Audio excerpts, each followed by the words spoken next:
Johnny master పక్కన ఉంటే ఖచ్చితంగా కొండంత అండ రీచ్ అవ్వాలనుకున్నవన్నీ రీచ్ అయ్యేది.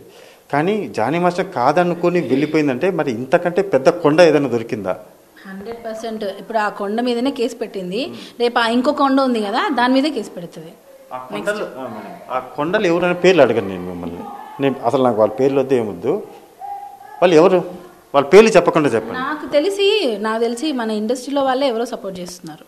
ఎందుకనంటే ఇంత ధైర్యంగా జానీ మాస్టర్ మీద పెట్టే అంత ధైర్యం చేసింది అని అంటే ఖచ్చితంగా మాస్టర్కి అగెనెస్ట్గా ఉన్న వాళ్ళే చేస్తారు అంతే.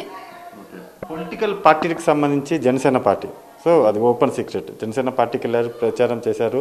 నిజంగానే ఈ అమ్మాయి అంత ఇష్టం ఉండి ఈ అమ్మాయి నిజంగానే అంత రిలేషన్ ఉంటే ఎవరికైనా కామన్ క్వశ్చన్ ఒకటి వస్తుంది. జనసేన పార్టీ కోసం 2-3 నెలల పాటు అక్కడ తిరిగారు కదా, మరి ఈ అమ్మాయి కూడా వెళ్ళిందా? మరి వెళ్ళలేదు అంటే దాని అర్థం లేనట్టే కదా.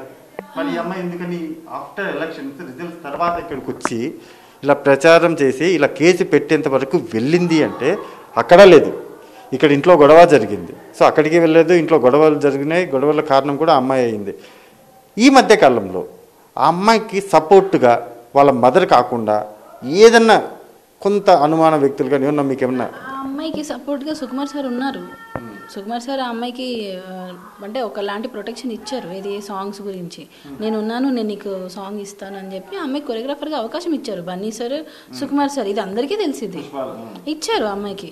ఇప్పుడు విక్టిమ్ అయిన తర్వాత ఆయన మళ్ళీ నేను ఇప్పుడు ప్రతి ఒక్క సాంగ్లో కూడా ఇస్తాను అని అన్నారంట. మంచిదే, అట్లా ప్రతి ఒక్క విక్టిమ్కి కూడా ఆయన ఏదో ఒక హెల్ప్ చేస్తే ఇంకా మంచిది, ఇంకా బాగుంటుంది. సో ఇప్పుడు యాక్చువల్లీ నేను కూడా ఒక విక్టిమే, నాకు కూడా ఆయన ఏదో ఒక హెల్ప్ చేయాలి ఖచ్చితంగా. ఎందుకనంటే ఇక్కడ ఫ్యామిలీ, నా పిల్లలు కూడా విక్టిమ్సే, నా పిల్లలకి కూడా అప్పుడు ఆయన ఏదో ఒకటి చేయాలి. ఒకటి స్ట్రైట్గా